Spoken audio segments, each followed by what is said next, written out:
परमेश्वर पिता का धन्यवाद जिसने हमें इस साल में 11 महीने संभाल के रखा और वो परमेश्वर हमारे साथ वफादार रहा। आज मैं फिर से आपके सामने एक और नई वीडियो के साथ हूँ।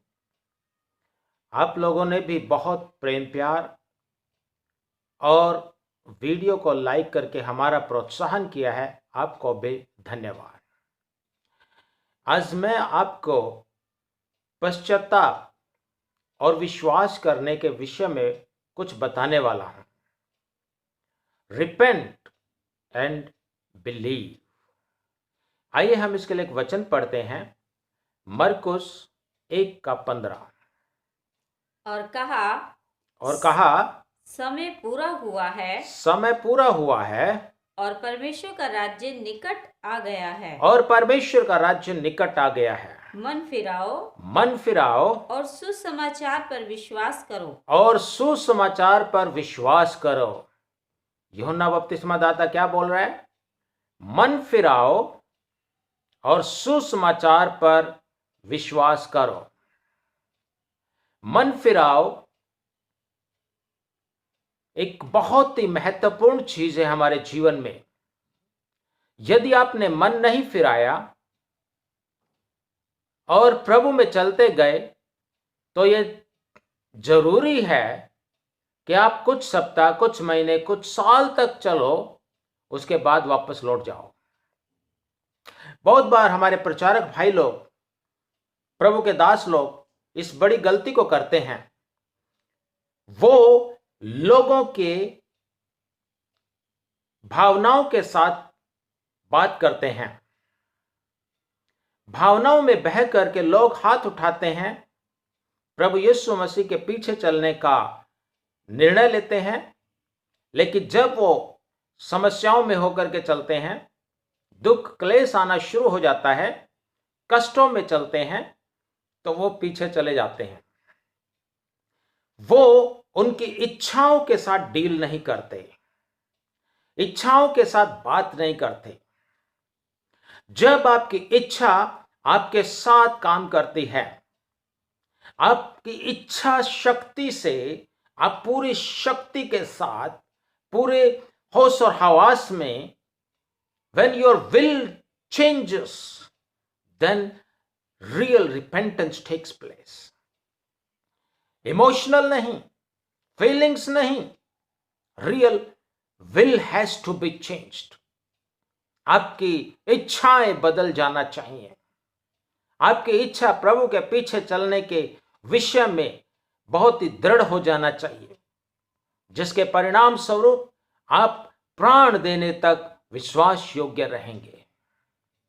लेकिन अभी क्या होता है, हम लोग प्रभु में चलते हैं, प्रभु में नाम के कारण चलते हैं, नाम से चलते हैं, किसी के दबाव से चलते हैं, किसी के कहने से चलते हैं, किसी और सर्कमस्टेंसेस से चलते हैं, या मिरेकल्स के लिए चलते हैं, इच्छा से नहीं। आपका असली में मन परिवर्तन नहीं हुआ है। इब्रानियों की भाषा में मन फिराव का असली अर्थ है आप 180 डिग्री कोण पर घूम जाएं।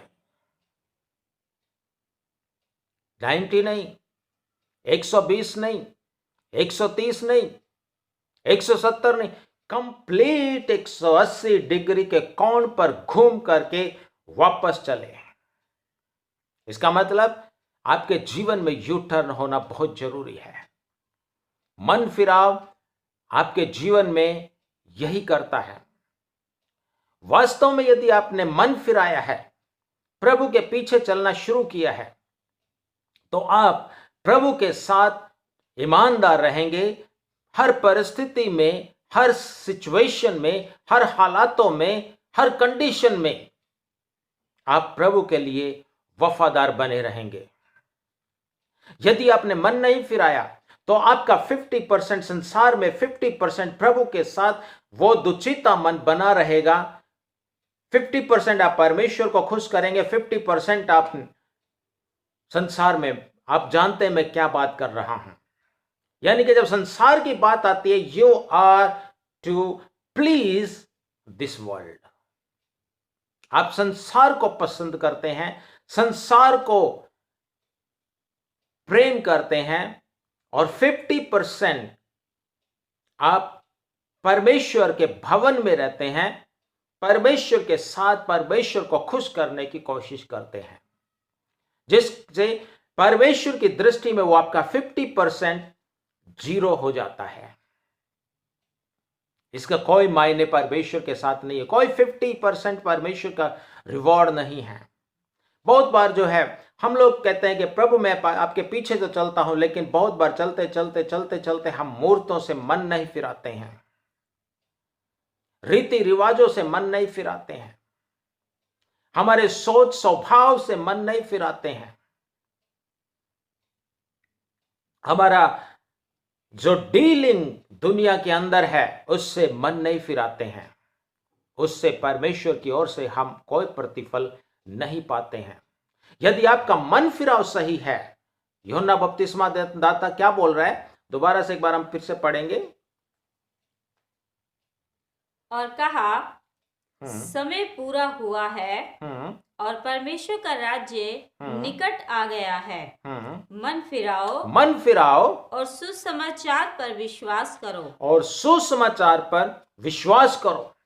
यदि आपने असली में सही रीति से सही मायने में मन फिरा लिया है तो आपको विश्वास करने में प्रॉब्लम नहीं है। आप बैकस्लाइड कब होते हैं? लोग बैकस्लाइड कब होते हैं? जब विश्वास करने में दिक्कत होती है। असली में हमारा फाउंडेशन है मन फिराव।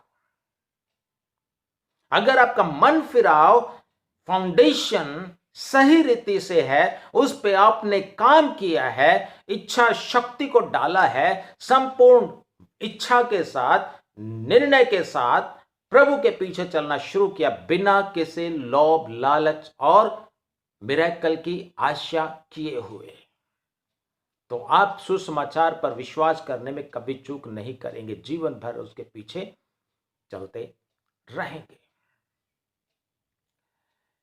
मैं आपको एक दृष्टांत जो प्रभु यीशु मसीह ने बताया, लूका रचित सुसमाचार उसका 15 अध्याय की ओर आपका ध्यान आकर्षित करना चाहूंगा। लोग उसको प्रोडिगल सन के नाम से जानते हैं, लेकिन मैं उसको एक और नाम भी दे सकता हूं, केयरिंग फादर, देखभाल करने वाला पिता। लेकिन लोग उसको प्रोडिगल, कोई प्रॉब्लम नहीं है मुझे। उड़ाऊ पुत्र की कहानी जब हम पढ़ते हैं, आइए हम पढ़ते हैं। आपको मालूम उड़ाऊ पुत्र की कहानी कैसे है? 2 पुत्र थे, एक लेकर के चला गया अपना सारा आधा संपत्ति, उसका हिस्सा लेकर के उसने वेश्याओं में दुनियादारी में उड़ा दिया, और वहां पर जो है अकाल पड़ा। बहुत बार जो है ना इस कहानी को हम पढ़ चुके हैं, इस दृष्टांत को समझ चुके हैं, लेकिन मैं एक बात बताना चाहता हूं। आइए हम पढ़ते हैं लूका 15 का 17। जब वह अपने आपे में आया तब कहने लगा मेरे पिता के कितने ही मजदूरों को भोजन से अधिक रोटी मिलती है और मैं यहाँ भूखा मर रहा हूँ। बस, जब वह अपने आपे में आया, इस बात को बहुत गौर से देखिए, सोचिए। जब तक वो अपने आपे में नहीं था, दुनिया के लोग, विश्वासी लोग, प्रभु के लोग संसार में इतने में खो चुके हैं, वो आज अपने आपे में नहीं है। जब तक एक व्यक्ति अपने आपे में नहीं आता है, उसकी चेतना, उसकी इच्छा जागृत नहीं होती है, उसको पापों के प्रति एक गलानी महसूस नहीं होती है, उसको पाप के प्रति एक गुस्सा नहीं आता है, जब तक उसके जीवन में परमेश्वर का काम नहीं होता है, तब तक वो आपे से बाहर है। यदि आपे से बाहर है तो वो दुनिया में खोया हुआ है। यद्यपि आपका शरीर, आपका संबंध, आपका रिलेशन सारा चर्च में है, लेकिन आप आपे से बाहर हैं। लेकिन जब वो आपे में आया, उसको रियलाइज हुआ, पता चला कि मेरे पिता के घर में तो बहुत कुछ है, लेकिन मैं यहां भूखों मर रहा हूं। सो उसने जब अपने आपे में आया, तब उसने क्या सोचा, उसने टर्न बैक किया वहीं पर। यह है वास्तव में मन फिराव। उसने वहां से वापस खड़ा होकर के यू टर्न लेकर के वो पिता के पास जा रहा है, और जाकर के उसने कहा कि पिता, मैं तेरा पुत्र कहलाने के तो योग्य नहीं हूं, मैं एक दास के समान ही रह लूंगा। लेकिन पिता ने उसको दास नहीं बनाया। पिता ने उसको यूं का यूं स्वीकार किया और उसका ओहदा उसको वापस दिया, उसका सम्मान उसको वापस दिया, जो उसने संसार में खो दिया था। आज पिता भी हम सब के लिए, जो दुनिया में भटके हुए हैं, इंतजार करता है, क्योंकि वो पिता एक केयरिंग पिता है, हमारी देखभाल करने वाला पिता है, चिंता करने वाला पिता है। जब एक व्यक्ति इस पृथ्वी पर मन फिराता है, स्वर्ग में जश्न होता है, स्वर्ग में आनंद मनाया जाता है। लेकिन जब हम कितनी सभाओं में हाथ उठाते हैं, कितने लोग प्रभु में डिसीजन कार्ड भर के दे देते हैं चर्च में, तो क्या वास्तव में वो आनंद स्वर्ग में होता है? मुझे नहीं लगता, क्योंकि हम सिर्फ और सिर्फ फीलिंग्स के साथ, इच्छाओं के साथ नहीं, फीलिंग्स के साथ, हमारे एहसास, छोटे कुछ एहसास चेंज हो जाते हैं, लेकिन इच्छाएं, मन फिराव के प्रति इच्छा आपके जीवन में होना बहुत जरूरी है। That is real conversion. Conversion आपका धर्म परिवर्तन नहीं है, मन परिवर्तन है।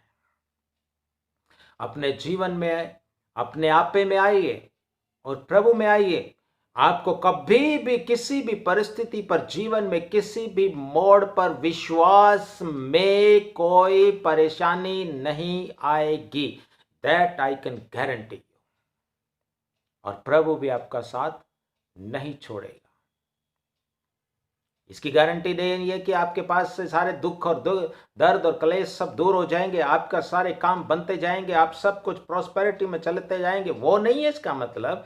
इसका मतलब यह है कि प्रभु आपका साथ नहीं छोड़ेगा। मेरे प्रियो, आज मैं सिर्फ इस छोटे से संदेश के साथ यही बताना चाहता हूं, हमारे जीवन में वास्तविक मन परिवर्तन हो, मन परिवर्तन हो, प्रभु के पीछे चलने की इच्छा शक्ति हो, प्रभु के साथ, प्रभु के लिए मरने मिटने के लिए भी हम तैयार रहें, और प्रभु हमारे जीवन में आशीष दे, प्रभु हमारे जीवन के साथ रहे, और प्रभु सचमुच में हमें लेकर के चले।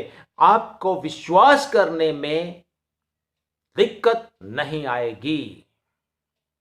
परमेश्वर आपको आशीष दे। आमीन।